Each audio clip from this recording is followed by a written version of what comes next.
英語聞き流しリスニング、英語テキストと MP3 ダウンロード、その他の物語はホームページからお聞きいただけます。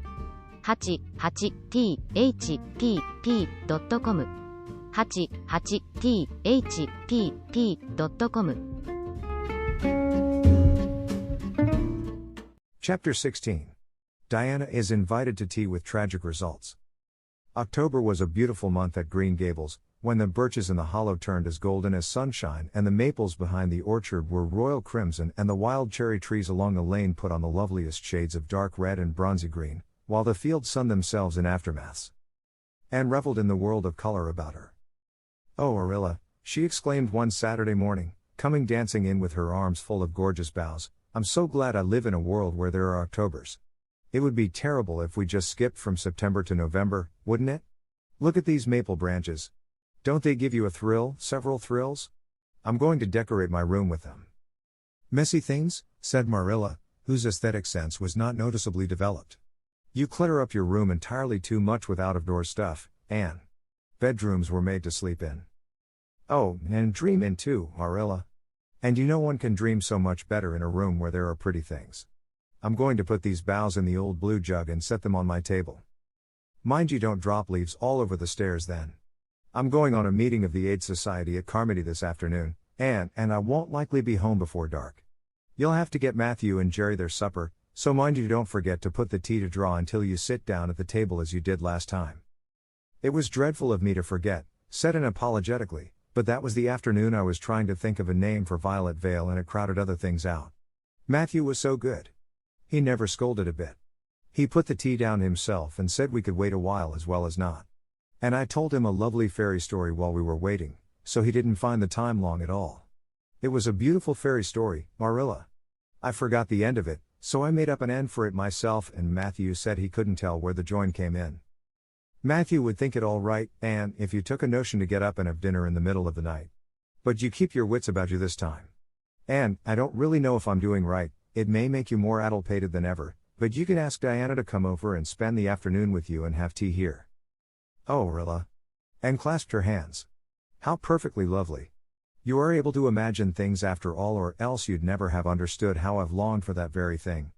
It will seem so nice and grown-uppish. No fear of my forgetting to put the tea to draw when I have company. Oh, Arilla, can I use the rosebud spray tea set?" "No, indeed. The rosebud tea set. Well, what next? You know I never use that except for the minister or the aides. You'll put down the old brown tea set. But you can open the little yellow crock of cherry preserves. It's time it was being used anyhow, I believe it's beginning to work. And you can cut some fruit cake and have some of the cookies and snaps." "I can just imagine myself sitting down at the head of the table and pouring out the tea," said Anne, shutting her eyes ecstatically. "And asking Diana if she takes sugar. I know she doesn't, but of course I'll ask her just as if I didn't know. And then pressing her to take another piece of fruit cake and another helping of preserves. Oh, Arilla, it's a wonderful sensation just to think of it. Can I take her into the spare room to lay off her hat when she comes? And then into the parlor to sit?" "No. The sitting room will do for you and your company. But there's a bottle half full of raspberry cordial that was left over from the church social the other night. It's on the second shelf of the sitting room closet and you and Diana can have it if you like, and a cookie to eat with it along in the afternoon, for I dare say Matthew will be late coming into tea since he's hauling potatoes to the vessel." And flew down to the hollow, past the Dryad's Bubble and up the spruce path to Orchard Slope, to ask Diana to tea. As a result, just after Marilla had driven off to Carmody, Diana came over, dressed in her second best dress and looking exactly as it is proper to look when asked out to tea. At other times she was wont to run into the kitchen without knocking, but now she knocked primly at the front door. And when Anne, dressed in her second best, as primly opened it, both little girls shook hands as gravely as if they had never met before. This unnatural solemnity lasted until after Diana had been taken to the east gable to lay off her hat and then had sat for 10 minutes in the sitting room, toes in position. "How is your mother?" inquired Anne politely, just as if she had not seen Mrs. Barry picking apples that morning in excellent health and spirits. "She is very well, thank you. I suppose Mr. Cuthbert is hauling potatoes to the lily sands this afternoon, is he?" said Diana, who had ridden down to Mr. Harmon Andrews's that morning in Matthew's cart. "Yes. Our potato crop is very good this year. I hope your father's crop is good too." "It is fairly good, thank you. Have you picked many of your apples yet?" Oh, ever so many, said Anne, forgetting to be dignified and jumping up quickly. Let's go out to the orchard and get some of the red sweetings, Diana. Marilla says we can have all that are left on the tree. Marilla is a very generous woman. She said we could have fruit cake and cherry preserves for tea. But it isn't good manners to tell your company what you are going to give them to eat, so I won't tell you what she said we could have to drink. Only it begins with an R and a C and it's bright red color. I love bright red drinks, don't you? They taste twice as good as any other color. The orchard, with its great sweeping boughs that bent to the ground with fruit, proved so delightful that the little girls spent most of the afternoon in it, sitting in a grassy corner where the frost had spared the green and the mellow autumn sunshine lingered warmly, eating apples and talking as hard as they could. Diana had much to tell Anne of what went on in school. She had to sit with Gertie Pye and she hated it. Gertie squeaked her pencil all the time and it just made her, Diana's, blood run cold. Ruby Gillis had charmed all her warts away, true's you live, with a magic pebble that old Mary Jo from the creek gave her. You had to rub the warts with the pebble and then throw it away over your left shoulder at the time of the new moon and the warts would all go. Charlie Sloane's name was written up with M. White's on the porch wall and M. White was awful mad about it. Sam Bolter had sassed Mr. Phillips in class and Mr. Phillips whipped him and Sam's father came down to the school and dared Mr. Phillips to lay a hand on one of his children again, and Mattie Andrews had a new red hood and a blue crossover with tassels on it and the airs she put on about it were perfectly sickening. And Lizzie Wright didn't speak to Mamie Wilson because Mamie Wilson's grown-up sister had cut out Lizzie Wright's grown-up sister with her bow, and everybody missed Anne so and wished she's come to school again, and Gilbert Blythe. But Anne didn't want to hear about Gilbert Blythe. She jumped up hurriedly and said suppose they go in and have some raspberry cordial. Anne looked on the second shelf of the room pantry but there was no bottle of raspberry cordial there. Search revealed it away back on the top shelf. Anne put it on a tray and set it on the table with a tumbler. Now, please help yourself, Diana, she said politely. I don't believe I'll have any just now. I don't feel as if I wanted any after all those apples. Diana poured herself out a tumblerful, looked at its bright red hue admiringly, and then sipped it daintily.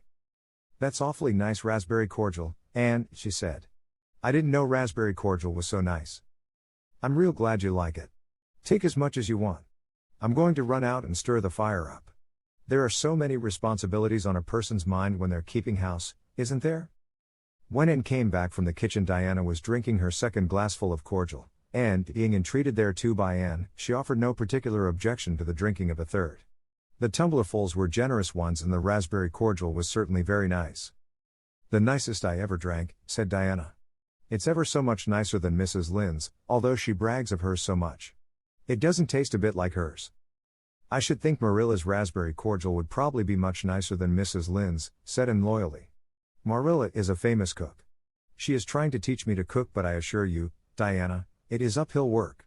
There's so little scope for imagination in cookery. You just have to go by rules. The last time I made a cake I forgot to put the flour in. I was thinking the loveliest story about you and me, Diana.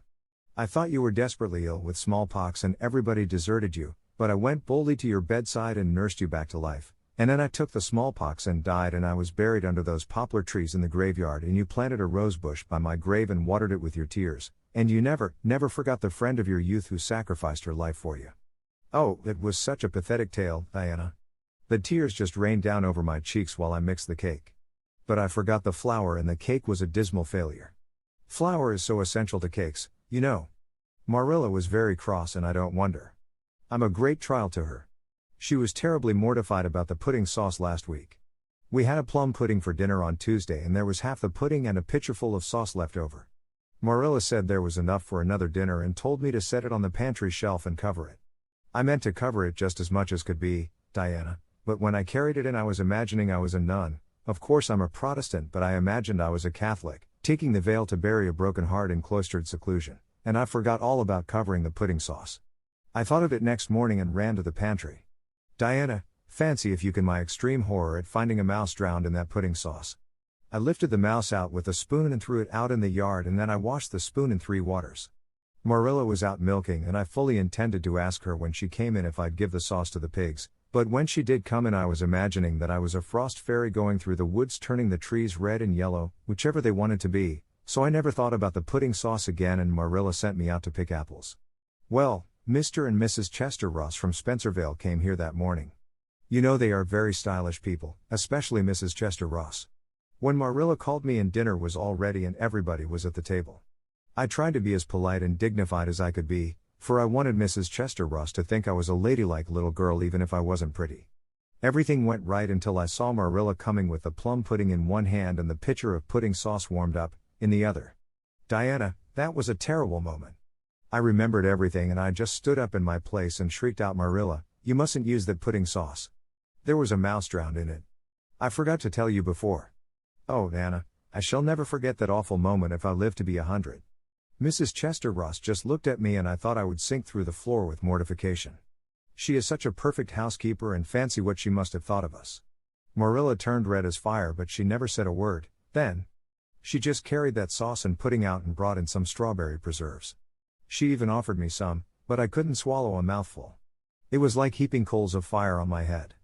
After Mrs. Chester Ross went away, Marilla gave me a dreadful scolding. Why, Diana, what is the matter?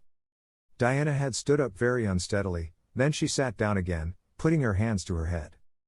I'm awful sick, she said, a little thickly. I must go right home. Oh, you mustn't dream of going home without your tea, cried Anne in distress. I'll get it right off, I'll go and put the tea down this very minute. I must go home, repeated Diana, stupidly but determinedly. Let me get you a lunch anyhow, implored Anne. Let me give you a bit of fruit cake and some of the cherry preserves. Lie down on the sofa for a little while and you'll be better. Where do you feel bad? I must go home, said Diana, and that was all she would say. In vain Anne pleaded. I never heard of company going home without tea, she mourned. Oh, Anna, do you suppose that it's possible you're really taking the smallpox? If you are, I'll go and nurse you, you can depend on that. I'll never forsake you. But I do wish you'd stay till after tea. Where do you feel bad? I'm awful dizzy, said Diana. And indeed, she walked very dizzily. Anne, with tears of disappointment in her eyes, got Diana's hat and went with her as far as the Barry yard fence. Then she wept all the way back to Green Gables, where she sorrowfully put the remainder of the raspberry cordial back into the pantry and got tea ready for Matthew and Jerry, with all the zest gone out of the performance. The next day was Sunday, and as the rain poured down in torrents from dawn till dusk and did not stir abroad from Green Gables, Monday afternoon Marilla sent her down to Mrs. Lynde's on an errand. In a very short space of time Anne came flying back up the lane with tears rolling down her cheeks. Into the kitchen she dashed and flung herself face downward on the sofa in an agony. Whatever has gone wrong now, Anne? Queried Marilla in doubt and dismay. I do hope you haven't gone and been saucy to Mrs. Lynde again. No answer from Anne save more tears and stormier sobs. And Shirley, when I ask you a question I want to be answered. Sit right up this very minute and tell me what you are crying about. Anne sat up, tragedy personified. Mrs. Lynde was up to see Mrs. Barry today, and Mrs. Barry was in an awful state, she wailed. She says that I set Diana drunk Saturday and sent her home in a disgraceful condition. And she says I must be a thoroughly bad, wicked little girl, and she's never going to let Diana play with me again. Oh, Marilla, I'm just overcome with woe. Marilla stared in blank amazement. Set Diana drunk, she said when she found her voice. And are you or Mrs. Barry crazy? What on earth did you give her? Not a thing but raspberry cordial, sobbed Anne. I never thought raspberry cordial would set people drunk, Marilla, not even if they drank 3 big tumblerfuls as Diana did. Oh, it sounds so, like Mrs. Thomas's husband. But I didn't mean to set her drunk. Drunk fiddlesticks, said Marilla, marching to the sitting room pantry. There on the shelf was a bottle which she at once recognized as one containing some of her 3-year-old homemade currant wine for which she was celebrated in Avonlea, although certain of the stricter sort, Mrs. Barry among them, disapproved strongly of it. And at the same time Marilla recollected that she had put the bottle of raspberry cordial down in the cellar instead of in the pantry as she had told Anne. She went back to the kitchen with the wine bottle in her hand. Her face was twitching in spite of herself. Anne, you certainly have a genius for getting into trouble. You went and gave Diana currant wine instead of raspberry cordial. Didn't you know the difference yourself? I never tasted it, said Anne. I thought it was the cordial. I meant to be so hospitable. Diana got awfully sick and had to go home. Mrs. Barry told Mrs. Lynde she was simply dead drunk. She just laughed silly-like when her mother asked her what was the matter and went to sleep and slept for hours. Her mother smelled her breath and knew she was drunk. She had a fearful headache all day yesterday. Mrs. Barry is so indignant. She will never believe but what I did it on purpose. I should think she would better punish Diana for being so greedy as to drink 3 glassfuls of anything, said Marilla shortly. Why, 3 of those big glasses would have made her sick even if it had only been cordial. Well, this story will be a nice handle for those folks who are so down on me for making currant wine, although I haven't made any for 3 years ever since I found out that the minister didn't approve. I just kept that bottle for sickness. There, child, don't cry. I can't see as you were to blame, although I'm sorry it happened so. I must cry, said Anne. My heart is broken. The stars in their courses fight against me, Marilla. Diana and I are parted forever. Oh, Marilla, I little dreamed of this when first we swore our vows of friendship. Don't be foolish, Anne. Mrs. Barry will think better of it when she finds you're not to blame. I suppose she thinks you've done it for a silly joke or something of that sort. You'd best go up this evening and tell her how it was. My courage fails me at the thought of facing Diana's injured mother, sighed Anne. I wish you'd go, Marilla. You're so much more dignified than I am. Likely she'd listen to you quicker than to me. Well, I will, said Marilla, reflecting that it would probably be the wiser course. Don't cry any more, Anne. It will be all right. Marilla had changed her mind about it being all right by the time she got back from Orchard Slope. Anne was watching for her coming and flew to the porch door to meet her. Oh, Marilla, I know by your face that it's been no use, she said sorrowfully. Mrs. Barry won't forgive me? Mrs. Barry indeed, snapped Marilla. Of all the unreasonable women I ever saw, she's the worst. I told her it was all a mistake and you weren't to blame, but she just simply didn't believe me. And she rubbed it well in about my currant wine and how I'd always said it couldn't have the least effect on anybody.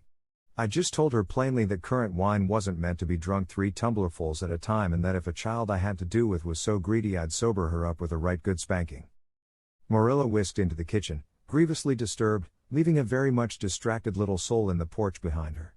Presently Anne stepped out bareheaded into the chill autumn dusk. Very determinedly and steadily she took her way down through the sere clover field over the log bridge and up through the spruce grove, lighted by a pale little moon hanging low over the western woods. Mrs. Barry, coming to the door in answer to a timid knock, found a white-lipped, eager-eyed suppliant on the doorstep. Her face hardened. Mrs. Barry was a woman of strong prejudices and dislikes, and her anger was of the cold, sullen sort which is always hardest to overcome. To do her justice, she really believed and had made Diana drunk out of sheer malice prepense, and she was honestly anxious to preserve her little daughter from the contamination of further intimacy with such a child. What do you want? She said stiffly. And clasped her hands. Oh, Mrs. Barry, please forgive me. I did not mean to intoxicate Diana. How could I? Just imagine if you were a poor little orphan girl that kind people had adopted and you had just one bosom friend in all the world. Do you think you would intoxicate her on purpose? I thought it was only raspberry cordial. I was firmly convinced it was raspberry cordial. Oh, please don't say that you won't let Diana play with me any more. If you do, you will cover my life with a dark cloud of woe. This speech, which would have softened good Mrs. Lynde's heart in a twinkling, had no effect on Mrs. Barry except to irritate her still more. She was suspicious of Anne's big words and dramatic gestures and imagined that the child was making fun of her. So she said, coldly and cruelly, I don't think you are a fit little girl for Diana to associate with.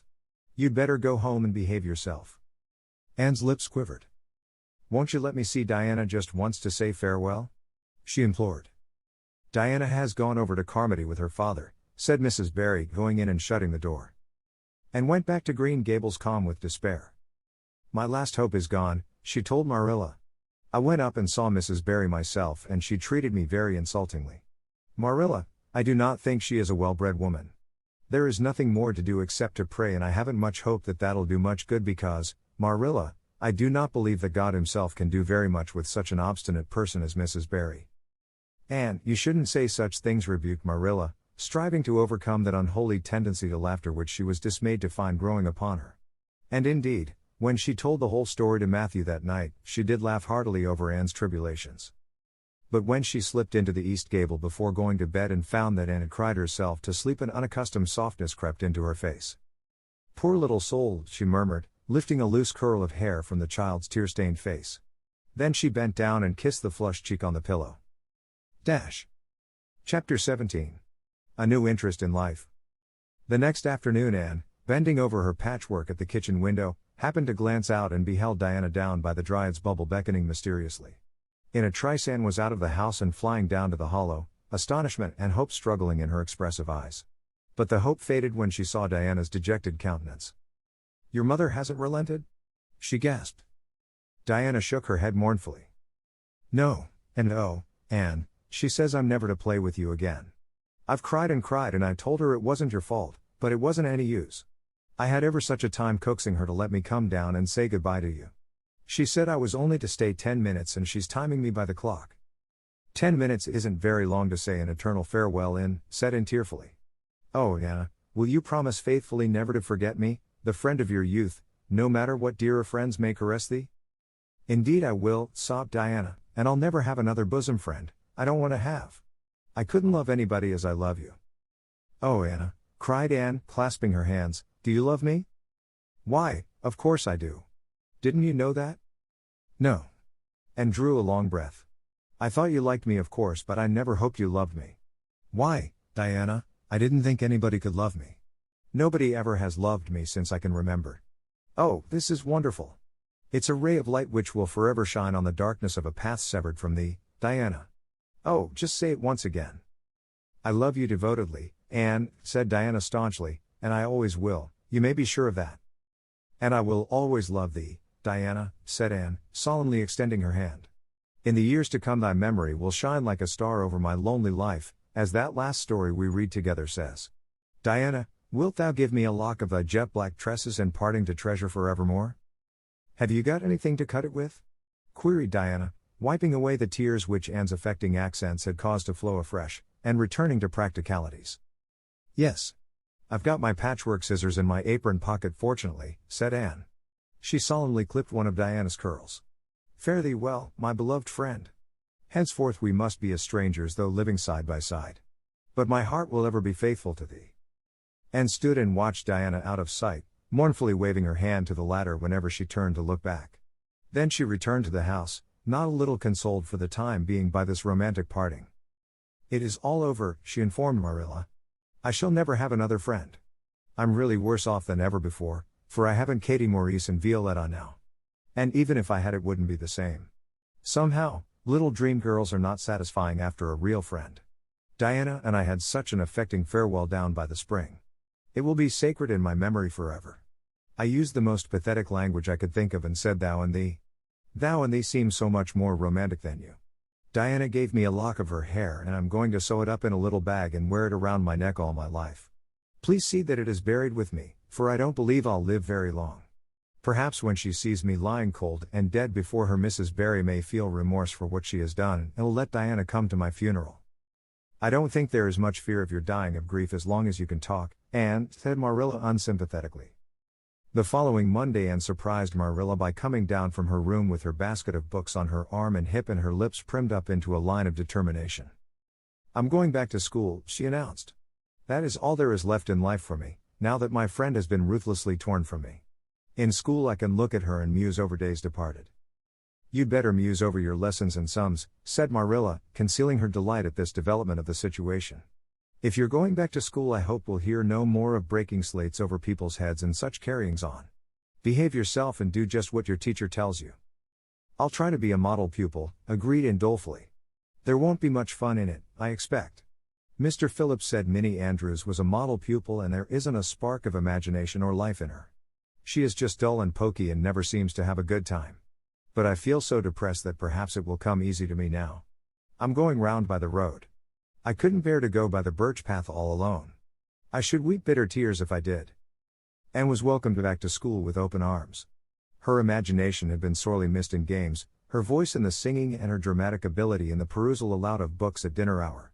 Ruby Gillis smuggled 3 blue plums over to her during Testament reading. Ella Mae McPherson gave her an enormous yellow pansy cut from the covers of a floral catalogue, a species of desk decoration much prized in Avonlea School.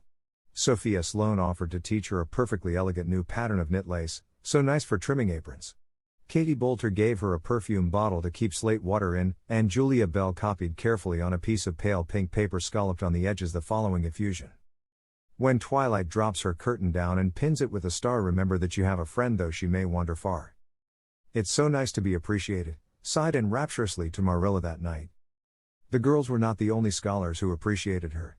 When Anne went to her seat after dinner hour, she had been told by Mr. Phillips to sit with the model Minnie Andrews. She found on her desk a big luscious strawberry apple.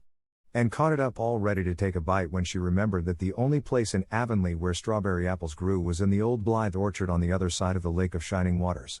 Anne dropped the apple as if it were a red-hot coal and ostentatiously wiped her fingers on her handkerchief.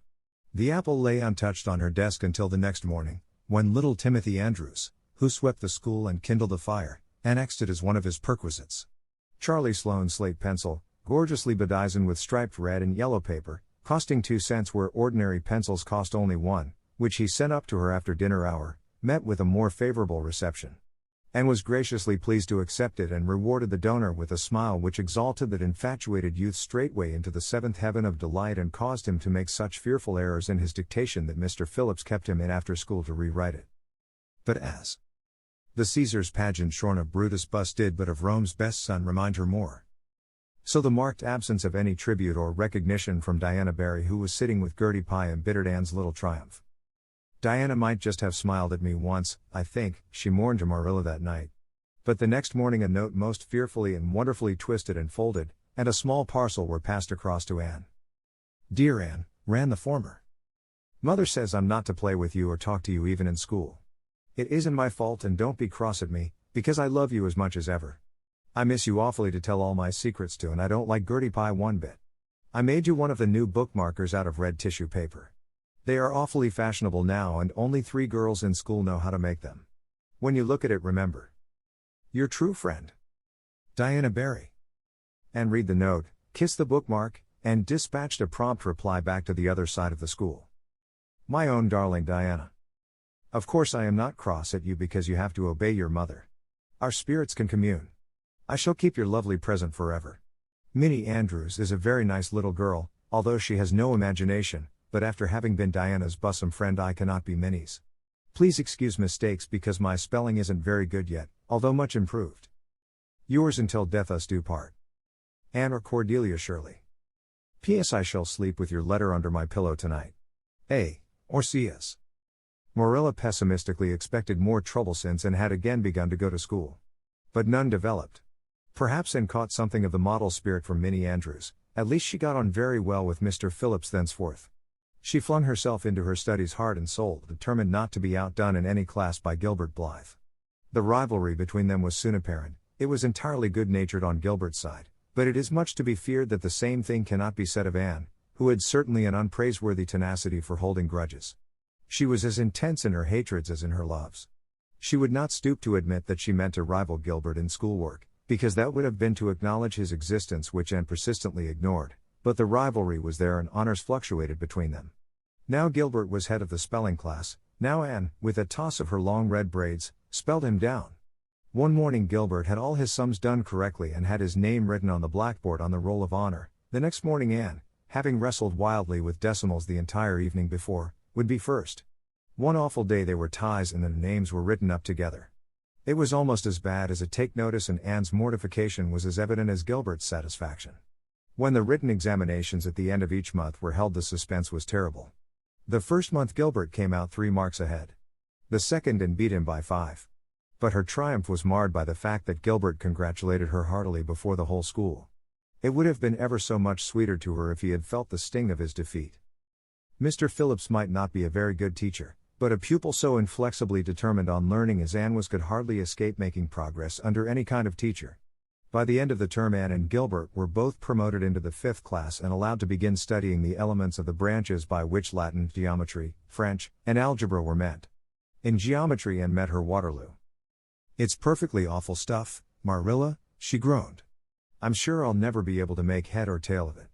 There is no scope for imagination in it at all. Mr. Phillips says I'm the worst dunce he ever saw at it. And some of the others are so smart at it. It is extremely mortifying, Marilla. Even Diana gets along better than I do. But I don't mind being beaten by Diana. Even although we meet as strangers now, I still love her with an inextinguishable love.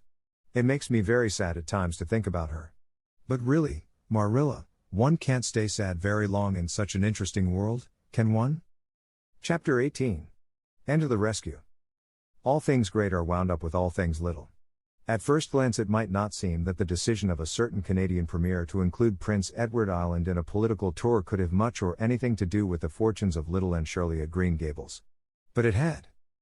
It was a January the premier came, to address his loyal supporters and such of his non-supporters as chose to be present at the monster mass meeting held in Charlottetown.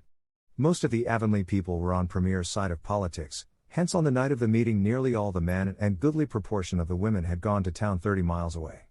Mrs. Rachel Lynde had gone too. Mrs. Rachel Lynde was a red-hot politician and couldn't have believed that the political rally could be carried through without her, although she was on the opposite side of politics. So she went to town and took her husband. Thomas would be useful in looking after the horse, and Marilla Cuthbert with her. Marilla had a sneaking interest in politics herself, and as she thought it might be her only chance to see a real live premier, she promptly took it, leaving Anne and Matthew to keep house until her return the following day. Hence, while Marilla and Mrs. Rachel were enjoying themselves hugely at the mass meeting, Anne and Matthew had the cheerful kitchen at Green Gables all to themselves. A bright fire was glowing in the old-fashioned Waterloo stove and blue-white frost crystals were shining on the window panes. Matthew nodded over a farmer's advocate on the sofa and Anne at the table studied her lessons with grim determination, despite sundry wistful glances at the clock shelf, where lay a new book that Jane Andrews had lent her that day. Jane had assured her that it was warranted to produce any number of thrills, or words to that effect, and Anne's fingers tingled to reach out for it. But that would mean Gilbert Blythe's triumph on the morrow. Anne turned her back on the clock shelf and tried to imagine it wasn't there. Matthew, did you ever study geometry when you went to school?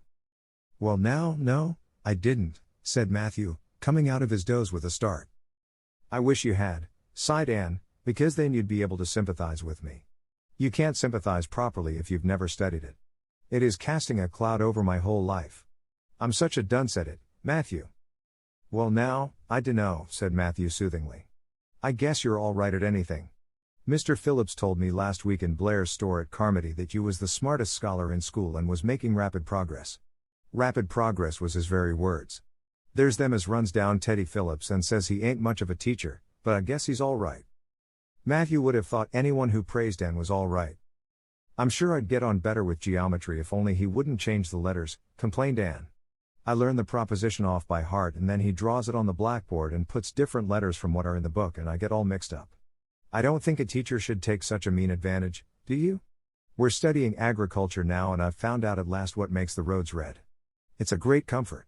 I wonder how Marilla and Mrs. Lynde are enjoying themselves. Mrs. Lynde says Canada is going to the dogs the way things are being run in Ottawa and that it's an awful warning to the electors. She says if women were allowed to vote we would soon see a blessed change. What way do you vote, Matthew? Conservative, said Matthew promptly. To vote Conservative was part of Matthew's religion. Then I'm Conservative too, said Anne decidedly. I'm glad because some of the boys in school are grits. I guess Mr. Phillips is a grit too because Prissy Andrews's father is one, and Ruby Gillis says that when a man is courting he always has to agree with the girl's mother in religion and her father in politics. Is that true, Matthew? Well now, I dunno, said Matthew. Did you ever go courting, Matthew? Well now, no, I dunno's I ever did, said Matthew, who had certainly never thought of such a thing in his whole existence. And reflected with her chin in her hands. It must be rather interesting, don't you think, Matthew?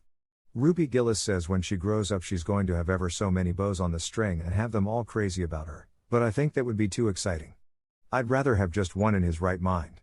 But Ruby Gillis knows a great deal about such matters because she has so many big sisters, and Mrs. Lynde says the Gillis girls have gone off like hot cakes. Mr. Phillips goes up to see Prissy Andrews nearly every evening. He says it is to help her with her lessons but Miranda Sloane is studying for Queen's too, and I should think she needed help a lot more than Prissy because she's ever so much stupider, but he never goes to help her in the evenings at all. There are a great many things in this world that I can't understand very well, Matthew. Well now, I dunno as I comprehend them all myself, acknowledged Matthew. Well, I suppose I must finish up my lessons. I won't allow myself to open that new book Jane lent me until I'm through. But it's a terrible temptation, Matthew.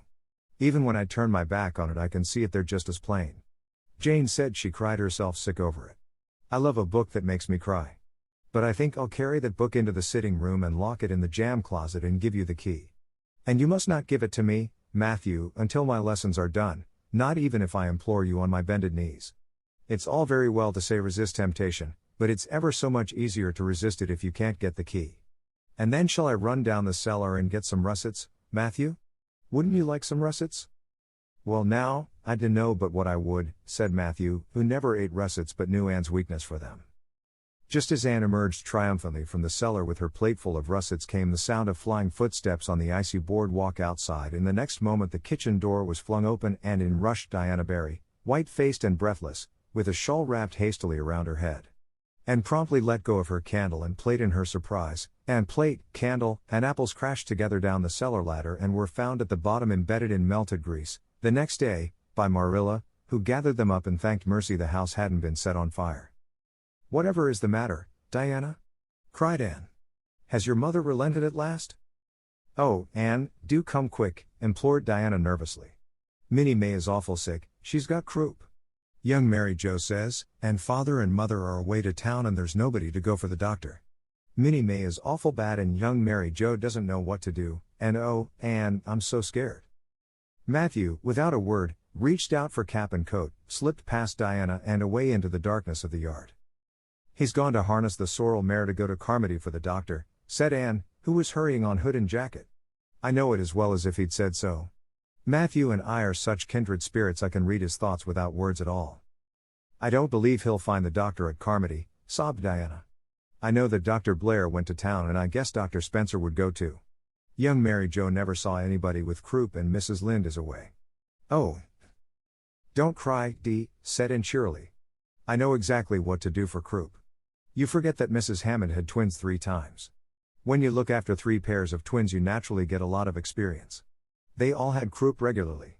Just wait till I get the Ipecac bottle, you mayn't have any at your house. Come on now." The 2 little girls hastened out hand in hand and hurried through Lover's Lane and across the crusted field beyond, for the snow was too deep to go by the shorter wood way. Anne, although sincerely sorry for Minnie May, was far from being insensible to the romance of the situation and to the sweetness of once more sharing that romance with a kindred spirit.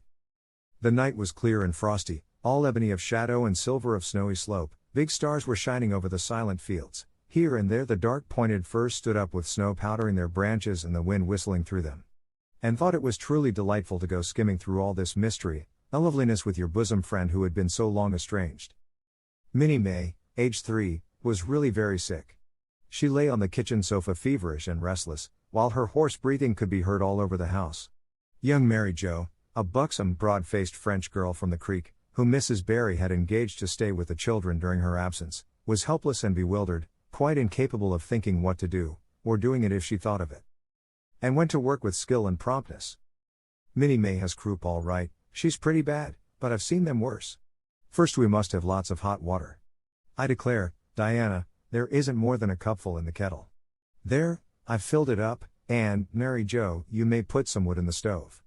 I don't want to hurt your feelings but it seems to me you might have thought of this before if you'd any imagination. Now, I'll undress Minnie May and put her to bed and you try to find some soft flannel cloths, Diana. I'm going to give her a dose of Ipecac first of all." Minnie May did not take kindly to the Ipecac but Anne had not brought up 3 pairs of twins for nothing. Down that Ipecac went, not only once, but many times during the long, anxious night when the 2 little girls worked patiently over the suffering Minnie May, and young Mary Jo, honestly anxious to do all she could, kept up a roaring fire and heated more water than would have been needed for a hospital of croupy babies. It was 3 o'clock when Matthew came with a doctor, for he had been obliged to go all the way to Spencervale for one. But the pressing need for assistance was past. Minnie May was much better and was sleeping soundly. "I was awfully near giving up in despair," explained Anne. "She got worse and worse until she was sicker than ever the Hammond twins were, even the last pair. I actually thought she was going to choke to death. I gave her every drop of Ipecac in that bottle and when the last dose went down I said to myself, not to Diana or young Mary Jo, because I didn't want to worry them any more than they were worried, but I had to say it to myself just to relieve my feelings, this is the last lingering hope and I fear, 'tis a vain one. But in about 3 minutes she coughed up the phlegm and began to get better right away. You must just imagine my relief, doctor, because I can't express it in words. You know there are some things that cannot be expressed in words." "Yes, I know," nodded the doctor. He looked at Anne as if he were thinking some things about her that couldn't be expressed in words. Later on, however, he expressed them to Mr. and Mrs. Barry. "That little red-headed girl they have over at Cuthbert's is as smart as they make 'em. I tell you she saved that baby's life, for it would have been too late by the time I got there. She seems to have a skill and presence of mind perfectly wonderful in a child of her age. I never saw anything like the eyes of her when she was explaining the case to me." And had gone home in the wonderful, white frosted winter morning, heavy-eyed from loss of sleep, but still talking unweariedly to Matthew as they crossed the long white field and walked under the glittering fairy arch of the Lovers' Lane maples. "Oh, Matthew, isn't it a wonderful morning? The world looks like something God had just imagined for his own pleasure, doesn't it? Those trees look as if I could blow them away with a breath, poof. I'm so glad I live in a world where there are white frosts, aren't you? And I'm so glad Mrs. Hammond had 3 pairs of twins after all. If she hadn't, I mightn't have known what to do for Minnie May. I'm real sorry I was ever cross with Mrs. Hammond for having twins. But, oh, Matthew, I'm so sleepy. I can't go to school. I just know I couldn't keep my eyes open and I'd be so stupid. But I hate to stay home, for Gil, some of the others will get head of the class, and it's so hard to get up again, although of course the harder it is the more satisfaction you have when you do get up, haven't you?" "Well now, I guess you'll manage all right," said Matthew, looking at Anne's white little face and the dark shadows under her eyes. "You just go right to bed and have a good sleep. I'll do all the chores." And accordingly went to bed and slept so long and soundly that it was well on in the white and rosy winter afternoon when she awoke and descended to the kitchen where Marilla, who had arrived home in the meantime, was sitting knitting. "Oh, did you see the premier?" exclaimed Anne at once. "What did he look like, Marilla?" "Well, he never got to be premier on account of his looks," said Marilla. "Such a nose as that man had. But he can speak. I was proud of being a conservative. Rachel Lynde, of course, being a liberal, had no use for him. Your dinner is in the oven, Anne, and you can get yourself some blue plum preserve out of the pantry. I guess you're hungry. Matthew has been telling me about last night. I must say it was fortunate you knew what to do. I wouldn't have had any idea myself, for I never saw a case of croup. There now, never mind talking till you've had your dinner. I can tell by the look of you that you're just full up with speeches, but they'll keep." Marilla had something to tell Anne, but she did not tell it just then, for she knew if she did Anne's consequent excitement would lift her clear out of the region of such material matters as appetite or dinner. Not until Anne had finished her saucer of blue plums did Marilla say, "Mrs. Barry was here this afternoon, Anne. She wanted to see you, but I wouldn't wake you up. She says you saved Minnie May's life, and she is very sorry she acted as she did in that affair of the currant wine. She says she knows now you didn't mean to set Diana drunk, and she hopes you'll forgive her and be good friends with Diana again. You're to go over this evening if you like, for Diana can't stir outside the door on account of a bad cold she caught last night. Now, and Shirley, for pity's sake don't fly up into the air." The warning seemed not unnecessary, so uplifted and aerial was Anne's expression and attitude as she sprang to her feet, her face irradiated with the flame of her spirit. "Oh, Arilla, can I go right now, without washing my dishes? I'll wash them when I come back, but I cannot tie myself down to anything so unromantic as dishwashing at this thrilling moment." Yes, run along," said Marilla indulgently. "And Shirley, are you crazy? Come back this instant and put something on you. I might as well call to the wind. She's gone without a cap or wrap. Look at her tearing through the orchard with her hair streaming. It'll be a mercy if she doesn't catch her death of cold." And came dancing home in the purple winter twilight across the snowy places. Afar in the southwest was the great shimmering, pearl-like sparkle of an evening star in a sky that was pale golden and ethereal rose over gleaming white spaces and dark glens of spruce. The tinkles of sleigh bells among the snowy hills came like elfin chimes through the frosty air, but their music was not sweeter than the song in Anne's heart and on her lips. "You see before you a perfectly happy person, Marilla," she announced. "I'm perfectly happy, yes, in spite of my red hair. Just at present I have a soul above red hair. Mrs. Barry kissed me and cried and said she was so sorry and she could never repay me. I felt fearfully embarrassed, Marilla, but I just said as politely as I could, 'I have no hard feelings for you, Mrs. Barry. I assure you once for all that I did not mean to intoxicate Diana, and henceforth I shall cover the past with the mantle of oblivion.' That was a pretty dignified way of speaking, wasn't it, Marilla?" I felt that I was heaping coals of fire on Mrs. Barry's head. And Diana and I had a lovely afternoon. Diana showed me a new fancy crochet stitch her aunt over at Carmody taught her. Not a soul in Avonlea knows it but us, and we pledged a solemn vow never to reveal it to anyone else. Diana gave me a beautiful card with a wreath of roses on it and a verse of poetry. "If you love me as I love you, nothing but death can part us two." And that is true, Marilla. We're going to ask Mr. Phillips to let us sit together in school again, and Gertie Pye can go with Minnie Andrews. We had an elegant tea. Mrs. Barry had the very best china set out, Marilla, just as if I was real company. I can't tell you what a thrill it gave me. Nobody ever used their very best china on my account before. And we had fruit cake and pound cake and donuts and 2 kinds of preserves, Marilla. And Mrs. Barry asked me if I took tea and said, Pa, why don't you pass the biscuits to Anne? It must be lovely to be grown up, Marilla, when just being treated as if you were so nice. I don't know about that, said Marilla, with a brief sigh. Well, anyway, when I am grown up, said Anne decidedly, I'm always going to talk to little girls as if they were too, and I'll never laugh when they use big words. I know from sorrowful experience how that hurts one's feelings. After tea, Diana and I made taffy. The taffy wasn't very good, I suppose because neither Diana nor I had ever made any before.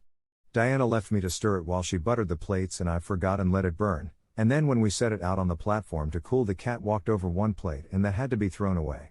But the making of it was splendid fun. Then when I came home, Mrs. Barry asked me to come over as often as I could, and Diana stood at the window and threw kisses to me all the way down to Lover's Lane.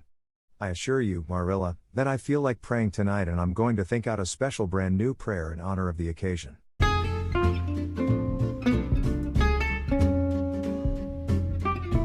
英語聞き流しリスニング、英語テキストと MP3 ダウンロード、その他の物語はホームページからお聞きいただけます。88thpp.com 88thpp.com